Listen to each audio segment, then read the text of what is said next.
in November last year, I did a video called Rape Culture UK where I talked about Muslim rape gangs in the UK and how they're being given coverage and ability to operate by the use of the word racist. And the thing is, this is in no way any kind of rhetorical exaggeration.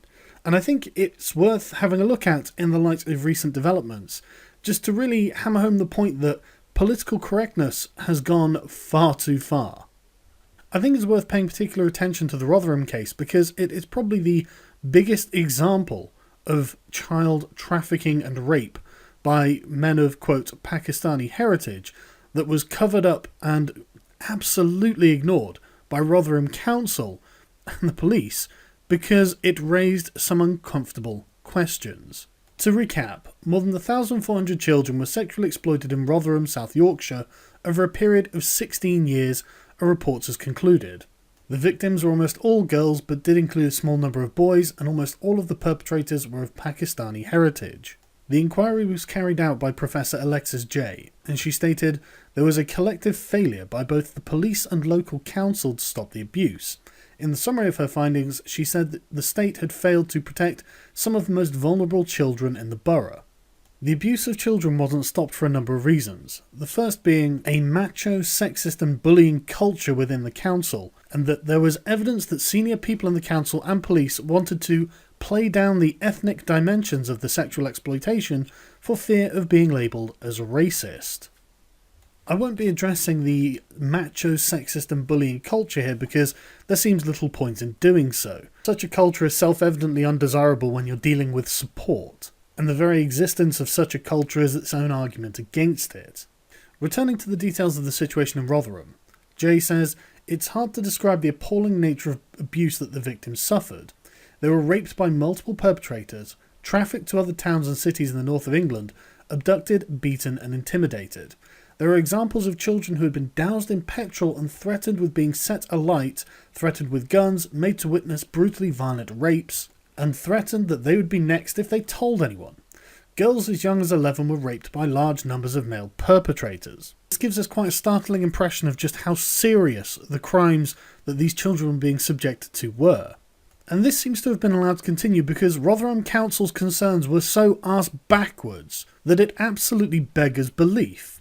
The report described how social workers and council chiefs were quick to dismiss the concerns of parents who were attempting to protect their children. In one case in 2002, a mother contacted social services to voice concerns that her 14-year-old daughter was going missing regularly and was being plied with drink by older males. Her mother said she was worried that her daughter had become sexually active with members of the group. But despite showing signs that she had been sexually exploited from the age of 11, the case was closed and the social worker's assessment was that the mother was unable to accept the fact that her daughter was growing up.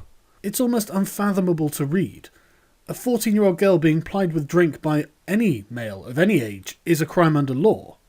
And that a young girl under 16 is being sexually active with older men is again a criminal act. So the idea that the social worker can be so goddamn blasé about this is just inconceivable. Or it should be. There were of course cases where the police had failed to take action against the abusers, and there were cases of concerned parents who were arrested for trying to protect their own children. The report identified 2 separate cases where fathers who had tracked their daughters down and were trying to remove them from the houses where they were being abused were themselves arrested. It's very hard to imagine the steps of logic that the police and authorities must have taken to justify this to themselves.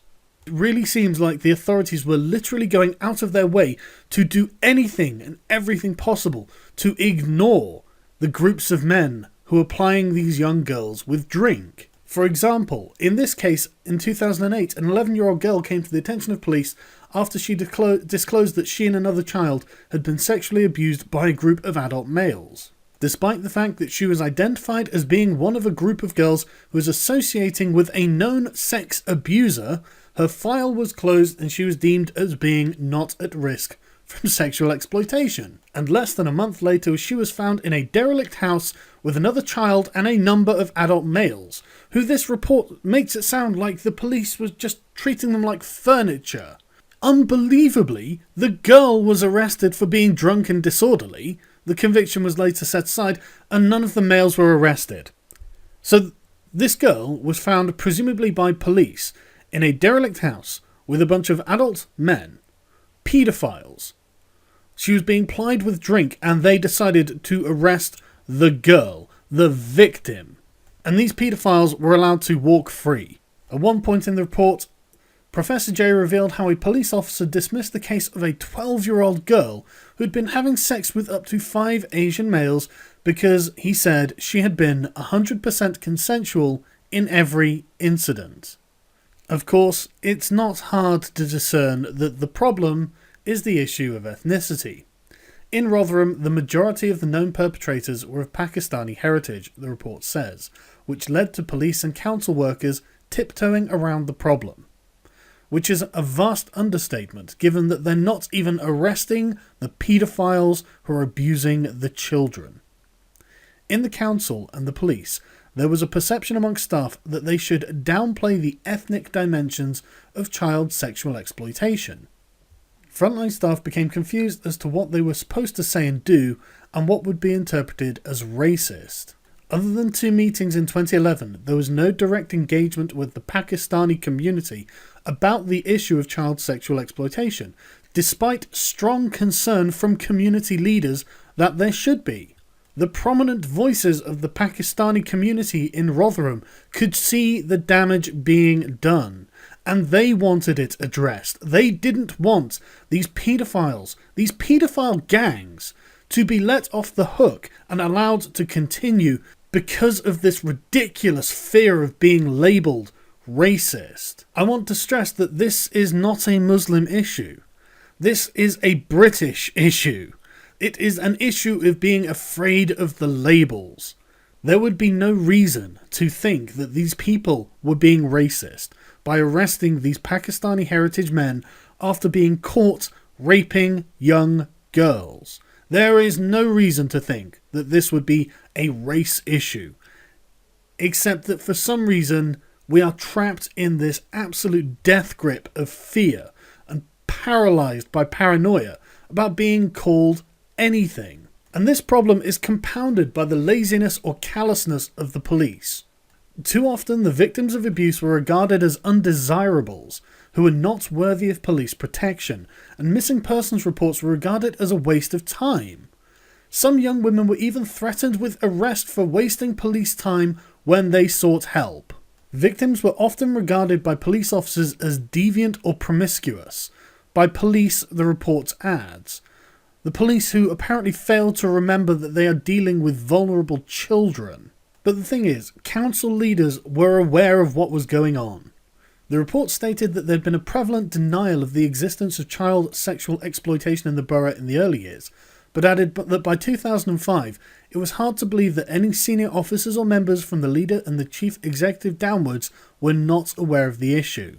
Most council members largely were just disinterested in discussing this, and the report said the possible reasons for this are not clear but may include denial that this could occur in Rotherham, concern that the ethnic element could damage community cohesion, worry about the reputational risk to the borough if the issue was brought fully into the public domain, and the belief that if that occurred it might compromise police operations.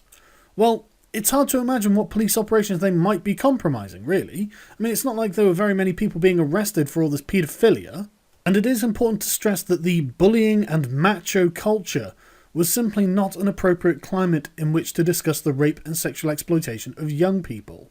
The likelihood is that most of these reasons are true to a greater or lesser degree, and these and a conflux of various self-interests promoted a culture where they didn't really want to deal with it. And they were actually happy to sacrifice the innocence of at least 1,400 children for fear of damaging community cohesion or their own reputations. But that might not be the whole story. Despite the fact that the police had excellent procedures for dealing with child sexual exploitation, there was also evidence of collusion between the police and perpetrators. In 2001, a young girl who had been repeatedly raped agreed to speak to the police, but when she arrived at the police station, her abuser texted her to say that he had her 11-year-old sister with him who would suffer reprisals if she went ahead with her complaint. The report said that the incident raised questions about how the perpetrator knew where the young woman was and what she was doing. A Home Office researcher who had persuaded the girl to speak to the police wrote to the Chief Constable of South Yorkshire Police to raise concerns about the girl's welfare and was told by the District Police Commander to never do such a thing again. And from a later article by The Independent, it was reported that 2 Rotherham councillors and a police officer in the town had been accused of having sex with victims of abuse. The police officer had also been accused of passing information on to abusers in the town, while a colleague of the officer has reportedly been accused of failing to take appropriate action after receiving information about his conduct. I do want to stress at the time of recording that these were just accusations, but there is without a doubt evidence to suggest that these things may have been happening.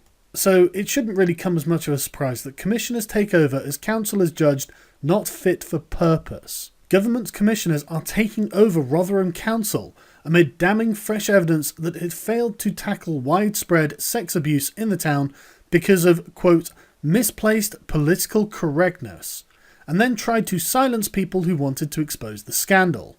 The authorities' entire leadership resigned after a new inspection report accused it of being in denial about the operation of paedophile gangs, mainly of Pakistani origin. There really appears to have been some kind of groupthink that absolutely gripped Rotherham Council. They can't possibly accuse these men of Pakistani origin despite having evidence of them doing what they are being accused of for fear of being called racists. It would be laughable if it wasn't so horrible. Concluding that the South Yorkshire Authority was not fit for purpose, Ms Casey said the council's culture is unhealthy. Bullying, sexism, suppression and misplaced political correctness have cemented its failures. The council is currently incapable of tackling its weaknesses without sustained intervention. People were unable to tackle race issues because they were too worried about being called racist. They decided such issues should be dealt with by people from the Pakistani community. The report also highlights a culture of corruption, and found the council had a culture of covering up uncomfortable truths, silencing whistleblowers and paying off staff rather than dealing with difficult issues. And one has to wonder just how much of this was caused by the word racist. The ability to operate and address its own weaknesses was absolutely crippled by this one word. And it calls into question were the cover-ups, the payoffs and the silencing of whistleblowers based around the fact that it's a corrupt culture that then became obsessed with political correctness, or did political correctness force these people down paths they may not have chosen otherwise for fear of being labelled as racists? And so it's unsurprising that the council's wholly dysfunctional cabinet would be replaced by commissioners appointed by the government, and the whole council would be put up for election next year. In the description of this video I've left a link to the independent inquiry into child sexual exploitation in Rotherham done by Professor Alexis J. It is a fascinating and horrifying read into how fear of not being politically correct led to the sexual exploitation of over 1,400 children, and that is a conservative estimate. One of the main concerns that several councillors interviewed had was that they believed that by opening up these issues they could be giving oxygen to racist perspectives that might in turn attract extremist political groups and threaten community cohesion. Anyone with half a brain can see that allowing sexual exploitation by Muslim gangs to perpetuate for over a decade is going to cause a far greater backlash than if it is nipped in the bud. Because surprise, surprise, when this abuse report came out, political extremists flocked to Rotherham to go and protest the very thing that the police were trying to cover up. Not only did they fail to protect any children, not only did they fail to address any issues that were happening in the communities in Rotherham, but they also failed to give political extremists a platform from which to operate. This is a solid, unquestionable victory for the English Defence League. They can use this as propaganda, and the Rotherham Council, in their desperate attempt to hide this, handed it straight to them. No good has come from any of this. The fear of the word racist is a problem. It is a crippling problem for the case of Rotherham, and it has resulted in thousands of children being raped. Do I have to stress that political correctness can and does do damage and needs to be abolished.